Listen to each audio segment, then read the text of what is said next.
जगत गुरु की भी लड़ाई चल रही। एक सज्जन ऐसे हैं, वो कहते हैं हम ही एकमात्र जगत गुरु हैं। कहते हैं हम ही एकमात्र जगत गुरु हैं क्योंकि हमने प्रस्थानत्रयी पर भाष्य लिखा। जो प्रस्थानत्रयी पर भाष्य लिखे वो जगत गुरु होता है। तो उन्हीं जगत गुरु से पूछा जाए कि प्रयाग कुंभ के अवसर पर जिसको आपने जगत गुरु बनाया, पट्टाभिषेक किया, क्या उन्होंने प्रस्थानत्रयी पर भाष्य लिखा था? उनका भाष्य आपने देखा? और भाष्य लिखने की जरूरत किसे पड़ती? जो मूल सिद्धांत की स्थापना करता है वो भाष्यकार कहलाता है। भाष्य लिखना ही बहुत बड़ी बात नहीं हो। भगवान शंकराचार्य ने ब्रह्मसूत्र पर भाष्य लिखा और अद्वैत सिद्धांत की स्थापना की। आज तक इतने वर्ष हो गए, कई शताब्दियां बीत गईं, भगवान शंकराचार्य की उस पवित्र परंपरा में एक से एक बड़े बड़े विद्वान हुए जिनके अंदर भाष्य रचने की क्षमता थी, लेकिन किसी ने भाष्य नहीं लिखा। क्यों? बोले भगवान शंकराचार्य ने जो सिद्धांत हमको दिया है हम उसी का अनुसरण करेंगे, वह सिद्धांत हम स्वीकार करते हैं। उसी प्रकार भगवान श्री रामानुजाचार्य ने भाष्य लिखा। 1000 वर्ष बीत गए। श्री वेदांत देशिक स्वामी वरदाचार्य, लोकाचार्य वरबर मुनि स्वामी जैसे महापुरुष हुए, लेकिन किसी ने भाष्य नहीं लिखा। क्यों? बोले हमारे आचार्य ने जो लिखा है हम उसी को स्वीकार करते हैं, उसी का अनुकरण करते हैं। तो फिर आपको भाष्य लिखने की जरूरत क्यों पड़ी? इसका मतलब कि आपने अपने आचार्य भगवान रामानंदाचार्य के भाष्य को स्वीकार नहीं किया, इसलिए आपको भाष्य लिखने की। और जब उनके भाष्य को आपने स्वीकार नहीं किया, जो जिस आचार्य के भाष्य को स्वीकार करके उस परंपरा का निर्वाह करता है वही उस संप्रदाय में आचार्य के रूप में माना जाता है। तो जब आचार्य रामानंद के भाष्य को आपने स्वीकार नहीं किया और आपने अलग से अपना भाष्य बनाया, तो फिर आप अपने को जगत गुरु रामानंदाचार्य कैसे कह सकते हैं? बहुत सारी बातें हैं, ये विषयांतर होना ठीक नहीं है, लेकिन अब क्या करें, बुद्धि में कोई बात आ जाती है तो कहना ही पड़ता है। पहली बात तो विकलांग व्यक्ति को आचार्य पद पर बैठने का अधिकार ही नहीं होता, वो आचार्य हो ही नहीं सकता। उठा करके शास्त्र पढ़ ले। अंगहीन, क्षण, नपुंसक, इनको आचार्य बनने का अधिकार ही नहीं। तो ऐसे लोग जब आचार्य बनेंगे तो इसी तरह उपद्रव खड़ा होगा समाज में, जो उपद्रव आज खड़ा है। और जब विद्या का अभिमान हो जाता है तो वह विद्या केवल दूसरों का अपमान करने के लिए होती है। वस्तुतः विद्या लोगों के अज्ञान को दूर करने के लिए होना चाहिए। विद्या विवाद के लिए नहीं। विद्या विवादाय धनम मदाय शक्ति परेशान परिपीडनाय खलस्य साधो विपरीतमेतत् ज्ञानाय दानाय च रक्षणाय। शास्त्र कहता है विद्या किस लिए होती है?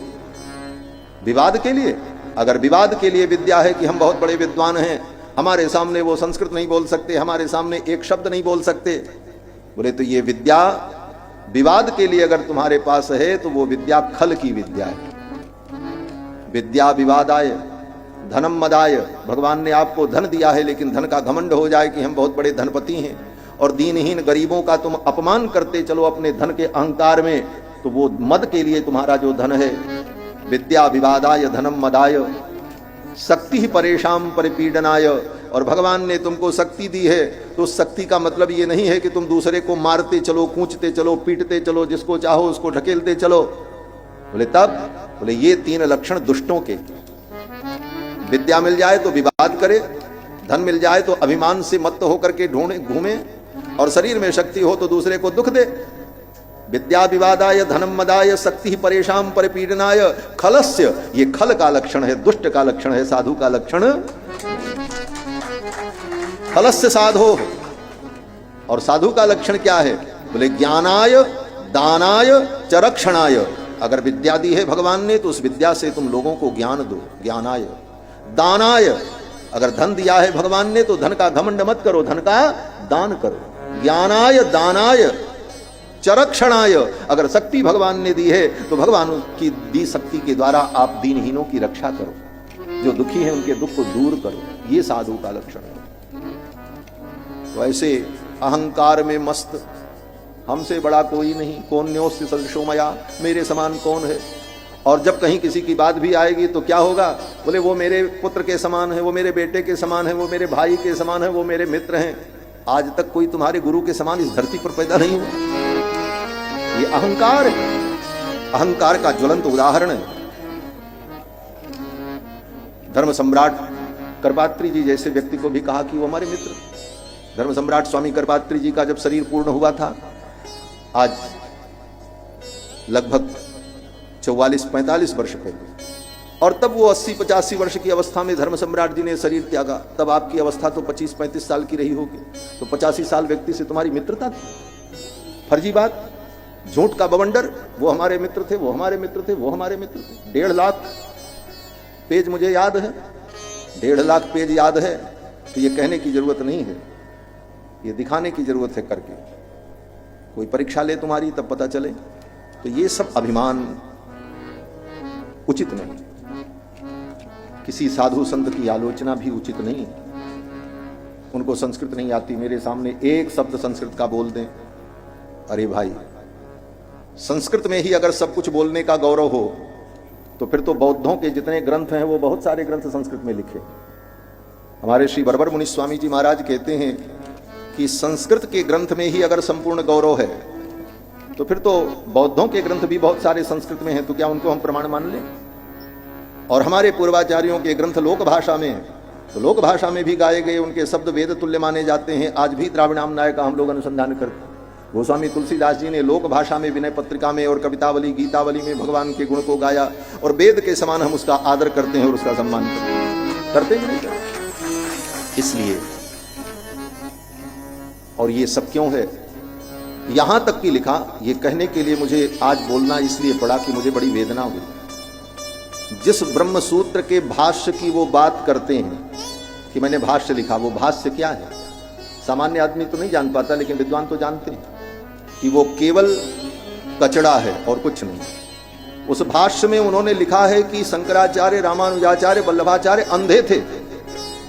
पेज मैं बताऊंगा, 149 पेज पर पढ़ लें आप जाकर के भाष्य। शंकराचार्य अंधे थे, रामानुजाचार्य अंधे थे, वल्लभाचार्य अंधे थे। अंधे तो तुम हो, अंधे को सारी दुनिया अंधा दिखाई पड़े। इतने बड़े महापुरुषों के ऊपर इतना बड़ा कटाक्ष, वो अंधे थे। इसलिए ये अभिमान पतन का हेतु होता है। सारी कीर्ति नष्ट हो जाती है जीवन में ही व्यक्ति की। इसलिए अभिमान से रहित होकर भगवान गोविंद के चरणों की भक्ति करो।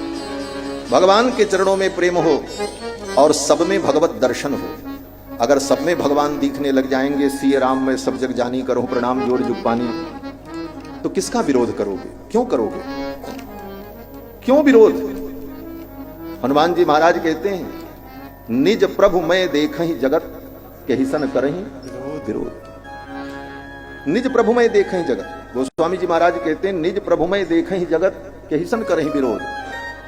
इसलिए बंधुओं, इस प्रकार से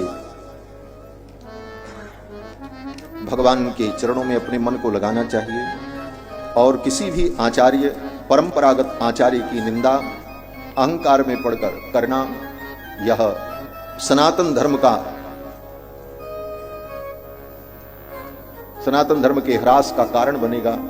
और आज के इस युग में जब चारों तरफ से सनातन धर्म के ऊपर आक्रमण हो रहा है, बड़े बड़े विधर्मी, बड़ी बड़ी संस्थाएं विदेशों से धन ला करके भारतवर्ष में अपने अपने मत और पंथ के प्रचार के लिए प्रयत्नशील हैं, और चारों तरफ से सनातन धर्म के ऊपर आक्रमण हो रहा है। ऐसी परिस्थिति में सभी सनातन धर्मावलंबी आचार्यों को अपने व्यक्तिगत ईर्ष्या द्वेष से ऊपर उठकर सामूहिक रूप से मिलकर के सनातन धर्म की रक्षा का प्रयत्न करना, जिससे समाज में एक संदेश, अच्छा संदेश है, जिससे समाज का कल्याण हो, राष्ट्र का कल्याण हो।